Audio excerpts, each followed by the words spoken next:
A special thank you to my patrons NQS and McPuffin, and to YouTube member Holly Miller for supporting the channel and supporting my content. Thank you.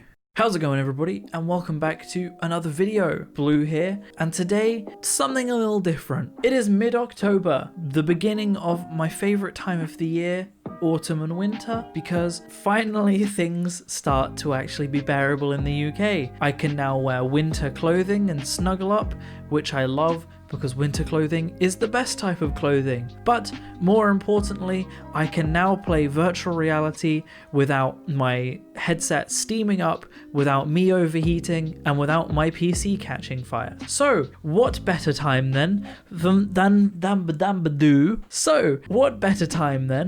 for Oculus to bring out the Quest 2. So today we are going to be taking a little look at the Quest 2. I will be doing a little walkthrough of the parts that come with it, and we'll talk about stuff to do with it. Oh my gosh, this is a mess already. So first of all, out the box, you get the headset, you get 2 controllers, you get a charger and little booklets and stuff. I was impressed by the comfort out of the box. I saw a few people saying that they didn't like the elastic strap. I found it surprisingly good. I found it surprisingly comfortable. However, it wasn't great. It doesn't secure the headset the best it can to your face. And ultimately, the headset had a little bit more light leak with this strap. So I thought it was worth getting the Elite strap. I thought the Elite strap would be a good thing. And I was correct. The Elite strap is a whole new level of comfort. The only headset I've owned other than the Quest 2 is the Rift S. So it's kind of one of those things where I didn't have a great headset to compare it to. The Elite strap, the regular strap on the Oculus Quest 2, I would already go as far as to say I found more comfortable than the Halo strap on the Rift S, but the Elite strap on the Quest 2, so much more comfortable than the Rift S ever was. So that's definitely worth it, and it still, with the Elite strap, comes up to costing less money than the original Quest or the Rift S costs. The headphones on the headset themselves, the little speaker things, they're okay. They're actually better than the Rift S's were. I was surprised by that. But more importantly, you can fit headphones on over the headset. The Rift S Halo strap was garbage in that you could only wear earbuds and no headphones would fit over those. Whereas this Elite strap, not only is it more comfortable than that Halo strap, but my headphones fit over it. So that's really good. You do have to link your Facebook account to use it.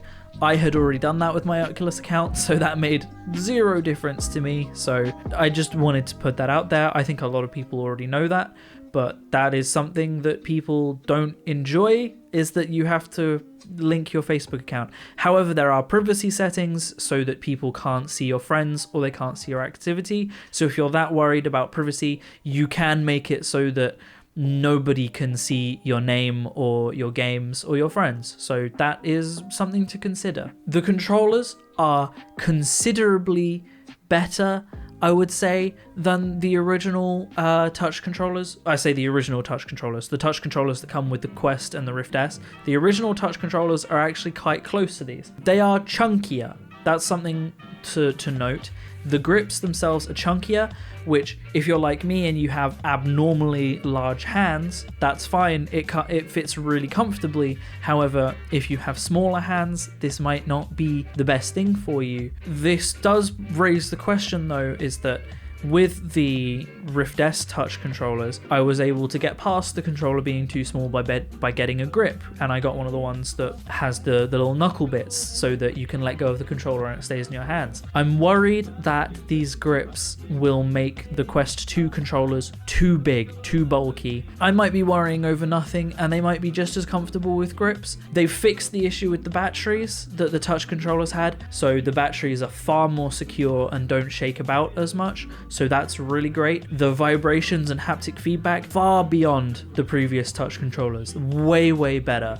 So that's really good. Ultimately, I do like these new controllers more. Even the straps are nicer. So that's really great. The face pad that you have on your face, I think I still have some marks on my face, is definitely better than the Rift S. The Rift S, the default one, was really, really scratchy, whereas this one is a little bit more fabricy. It's less abrasive. However, it's a bit firmer, which I'm not a fan of. I will definitely be getting the face cover, the leather face cover you can get when those come out. That's another thing to consider. It is more comfortable than the Rift S in that regards, but is also not perfect. Additionally, the nose, the part that goes over your nose, definitely lets in a bit more light than the Rift S.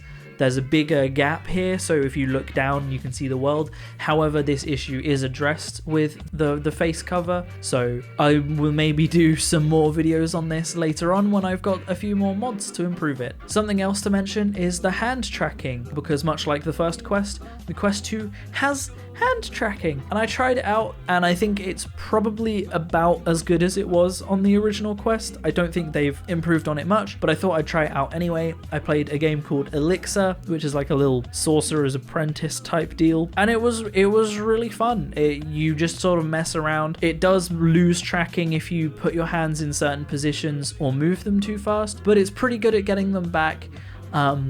It's definitely not nearly on a level of just using a controller for tracking.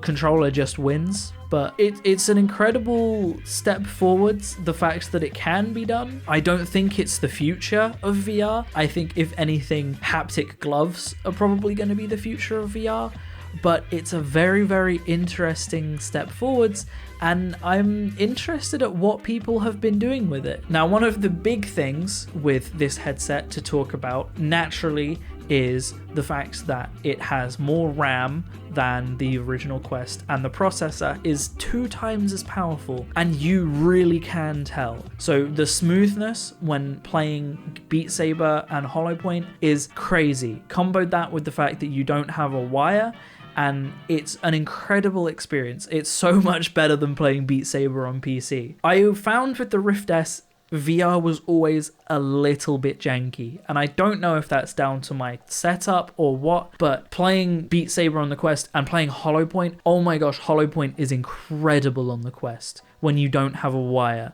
It's incredible.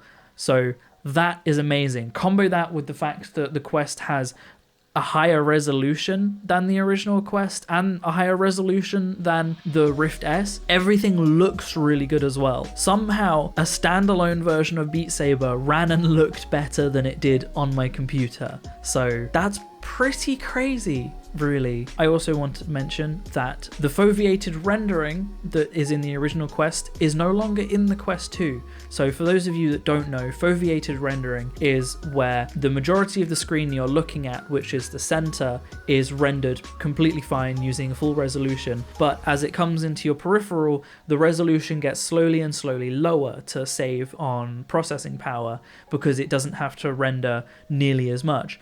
That's completely gone on the Quest 2. Foveated rendering is gone. The field of view on the Quest 2 is the same as the Quest 1, but for anybody that isn't used to something like the Valve Index, I didn't even really notice, so it's perfectly fine for me. And I would trade the slight loss of field of view for not having to use a wire any day. Now, speaking of wires, I did get the Oculus Link cable with this. I sold my Rift S to pre-order this, so I got some stuff on top of it, and it's incredibly better than the Rift S was. Even PCVR runs better on the Quest 2 than the Rift S. I don't know what was up with my PC and the Rift S, but PCVR runs better. I do have a USB card, an Innertech USB card that I plug the Link cable into, and it runs really, really well, like surprisingly well. I wanted to test it, so I had recorded a little mini recording. I played through some of Horseshoe's handguns and hand grenades. I don't know what order it's said in. I did a little testing of that, and it ran really fine. It ran smooth. In fact, my GPU seemed to be less stressed while playing the Quest 2 than it has been playing on the Rift S. So it runs better in just every way, in my opinion. Essentially, there is no point getting the Quest 1 or the Rift S anymore.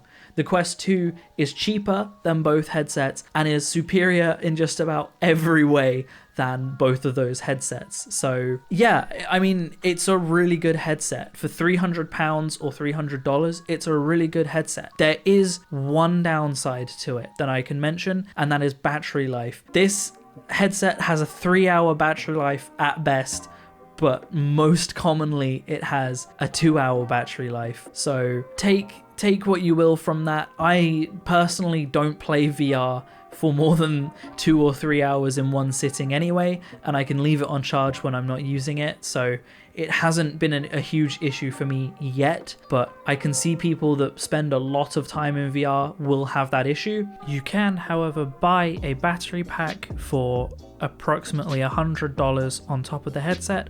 The battery pack is supposed to double the headset's power, and it comes in the form of a strap at the same time, so that might be worth considering if you think you'll spend a lot of time in the headset. Now, if you play it PCVR, if you have a good cable, it will charge it. It doesn't charge it faster than you use it, but it charges it enough that you get more battery life out of it. But that is a problem with it. But the battery charges really fast. So in conclusion, it's an incredible headset for an incredibly cheap price. It isn't the best headset on the market. I would still go ahead and say that the Valve Index probably comes out as the best headset. However, for £600 cheaper, or £800 cheaper if you include the Index Knuckles, you can't do better than this controller for price. This is the new greatest standard for headset pricing. It kind of blows my mind that it's as cheap as it is, and it's only because it's Facebook, let's be honest. But if ever there was a good time to get into VR,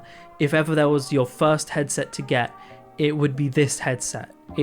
And then you can consider upgrading later on. Maybe they'll bring out a higher resolution Index, because this has higher resolution than the Index. If they bring out a higher resolution Index, then you can consider upgrading to that. But for now, this is the way forwards. This is the headset to get. You don't need a PC to play VR, but you can still play PC VR games. So the Quest 2 blew my mind. It's better than the Rift S in every way. It's better than the Quest in most ways. So I can do nothing but recommend it for anybody that wants to get into VR. So thank you very much for watching, and I will see you in the next video. Peace out.